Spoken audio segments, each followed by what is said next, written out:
আচ্ছা, কখনো কি ভেবে দেখেছেন বাংলাদেশের অর্থনীতির যে বড় বড় নীতিগুলো তৈরি হয় আর সাধারণ একজন ব্যবসায়ের যে প্রতিদিনকার বাস্তবতা, এই দুয়ের মধ্যে সেতুটা তৈরি করা ঠিক কতটা কঠিন? আজকের এই বিশ্লেষণে আমরা ঠিক এমনই একজন আধুনিক বিজনেস আর্কিটেক্টকে নিয়ে কথা বলবো, যিনি এই কঠিন কাজটাই করে চলেছেন। তিনি হলেন মোহাম্মদ জয়নাল আবদিন, একজন কনসালট্যান্ট, উপদেষ্টা এবং এসএমই বিশেষজ্ঞ, যার কাজ নীরবে দেশের অর্থনীতিকে একটা নতুন দিশা দেখাচ্ছে। দেখুন, এই একটা বাক্যই কিন্তু তার কাজের পুরো দর্শনটা তুলে ধরে। মানে একদিকে অর্থনীতির বড় প্রেক্ষাপট বোঝা, আবার অন্যদিকে বেসরকারি খাতের একদম মাঠ পর্যায়ের সমস্যাগুলোর সমাধান করা, এই দুয়ের একটা অসাধারণ মেলবন্ধন। কিন্তু প্রশ্ন হলো, তিনি কিভাবে এই দুটো জগৎকে এক করলেন? চলুন তার এই যাত্রার গভীরে যাওয়া যাক। তার আজকের এই যে দক্ষতা, এটা কিন্তু একদিনে তৈরি হয়নি। এর শিকড় গেঁথে আছে বাংলাদেশের সবচেয়ে প্রভাবশালী কিছু অর্থনৈতিক প্রতিষ্ঠানের ভেতরে, যেখানে তিনি বছরের পর বছর কাজ করে নিজেকে তৈরি করেছেন। তার আজকের প্রভাবটা বুঝতে হলে আমাদের একটু পেছনে ফিরে তাকাতেই হবে। তার ক্যারিয়ারের দিকে তাকালে একটা দারুণ গল্প খুঁজে পাওয়া যায়। দেখুন, শুরুটা হয়েছিল এফবিসিসিআইতে, যেখানে তিনি বাণিজ্য নীতির মারপ্যাচগুলো শিখেছেন। এরপর এসএমই ফাউন্ডেশনে এসে একেবারে তৃণমূল পর্যায়ে কাজ করেছেন, দেশের ছোট ব্যবসার নারী নক্ষত্র বুঝেছেন। আর ডিসিসিআইয়ের মতো একটা শীর্ষ বাণিজ্য সংগঠনে নেতৃত্ব দিয়ে তিনি একটা পূর্ণাঙ্গ রূপ পেয়েছেন। মানে প্রত্যেকটা ধাপই ছিল এক একটা বিল্ডিং ব্লকের মতো, যা তাকে প্রস্তুত করেছে তার নিজের প্রতিষ্ঠান ট্রেড অ্যান্ড ইনভেস্টমেন্ট বাংলাদেশ গড়ে তোলার জন্য। এখানেই তার সব অভিজ্ঞতা এক সুতোয় বাঁধা পড়েছে। 18 বছরেরও বেশি সময়। ভাবুন একবার, ব্যবসার এই সুরক্ষিত পরিবর্তনশীল জগতে এতটা সময় ধরে টিকে থাকা মানে এক অমূল্য অভিজ্ঞতা অর্জন করা। এই অভিজ্ঞতা তাকে এমন এক গভীরতা দিয়েছে যা কোনো বই পড়ে পাওয়া সম্ভব না।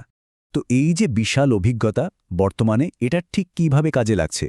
তার পরামর্শ সেবাকে আমরা খুব সহজে 3টে শক্তিশালী স্তম্ভের মাধ্যমে বুঝতে পারি। আর এই প্রত্যেকটা স্তম্ভই বাংলাদেশের ব্যবসায়িক পরিবেশের এক একটা বড় চ্যালেঞ্জকে মোকাবেলা করে। তার কাজের প্রথম স্তম্ভটি হল এসএমই বা ক্ষুদ্র ও মাঝারি শিল্পের উন্নয়ন, যা আসলে আমাদের অর্থনীতির প্রাণ। তিনি শুধু ব্যবসাকে বড় হতে সাহায্য করেন না, বরং তাদের এমনভাবে তৈরি করেন যাতে তারা বিশ্ববাজারেও নিজেদের জায়গা করে নিতে পারে। আর এখানেই তার কাজের আসল প্রভাবটা দেখা যায়।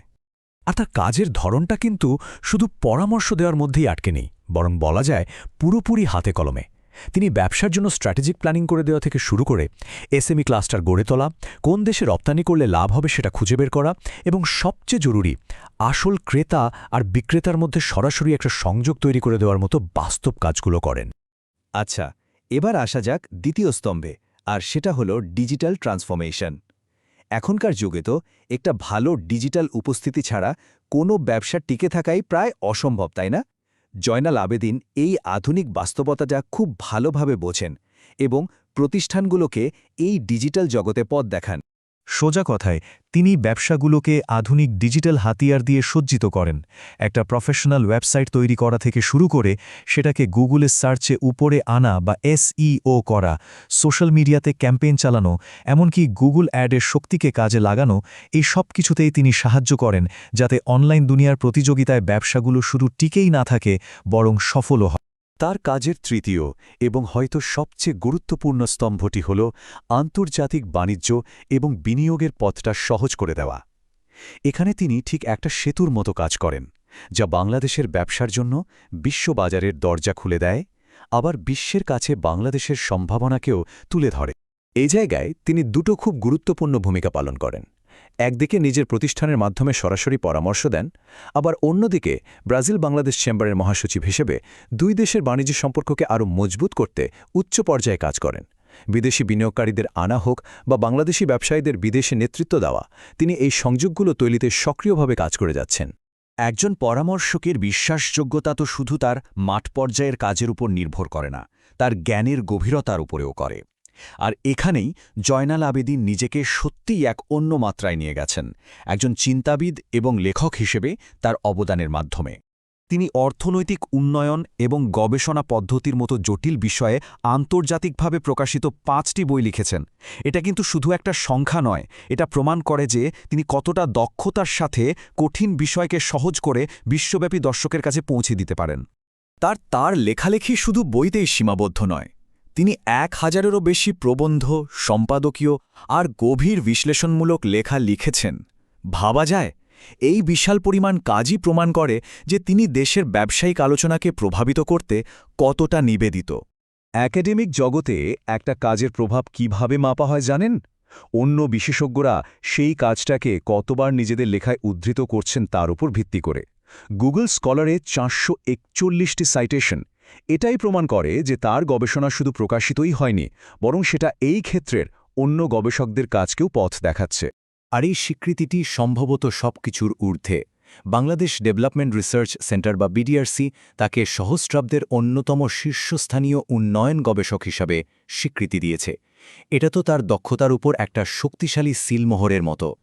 তার কাজের মূলে কিন্তু সবসময় একটা বৈশ্বিক দৃষ্টিভঙ্গি কাজ করে। তিনি শুধু বাংলাদেশের গণ্ডির মধ্যে নিজেকে আটকে রাখেননি, তিনি সারা বিশ্ব থেকে জ্ঞান আর অভিজ্ঞতা অর্জন করেন এবং সেই জ্ঞানকে দেশের ভালোর জন্য কাজে লাগান।